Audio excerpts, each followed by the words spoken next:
এ যেন প্রদীপের নিচে অন্ধকার, নেই গুলশানের আভিজাত্যের ছিটে ফোটাও। সূচ্য অট্টালিকার পাশেই লেকের বেহাল দশা। বাতাসে ভাসছে পচা পানির দুর্গন্ধ। ওয়াকওয়ের পাশ ঘেঁষে উকি দেওয়া ময়লা আবর্জনা এভাবেই চলে যাচ্ছে লেকের পেটে। হাঁটার পথ জুড়েই যেন ময়লার ক্যানভাস। নগরবাসী বলছেন বিকেলের মুক্ত বাতাস, সুস্বাস্থ্যের জন্য হাঁটাহাঁটি কিংবা একটু নির্জনতা। এখন কিছুই মিলছে না গুলশান লেকে। অনেক দুর্গন্ধ, আপনি এখানে গেলেই বুঝতে পারবেন।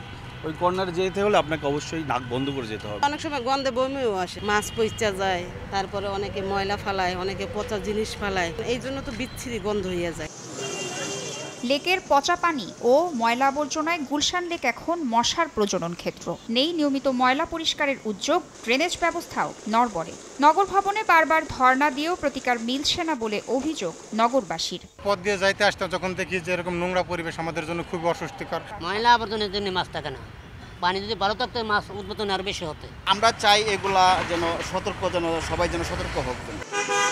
এভাবে চলতে থাকলে একদিন লেকের অস্তিত্বই বিলীন হয়ে যাবে বলে মনে করছেন বিশেষজ্ঞরা। বিভিন্ন বাসার সুয়ারেজ কানেকশন ডিরেক্টলি এই লেকের সঙ্গে যুক্ত, যার জন্য পানিটা কখনো পরিষ্কার হচ্ছে না। একমাত্র রাজুক এবং সিটি কর্পোরেশন, ওয়াসা, এই তিনটে মিলে যখন সমন্বয় হবে তখনই দেখবেন লেকের পানি পরিষ্কার হয়ে যাবে। সিটি কর্পোরেশনও সময়ে সময়ে এগুলো পরিষ্কার করা থেকে শুরু করে আর যেন এই ধরনের কাজ না হয় সেটা দেখভাল করা ওনাদের। রাজুকের থেকেই তো এই প্ল্যান্ট সিটিগুলো তৈরি হয়েছে, তো তাদেরও দায়িত্ব আছে যে এই লেকগুলাকে কীভাবে রক্ষণাবেক্ষণ করবে।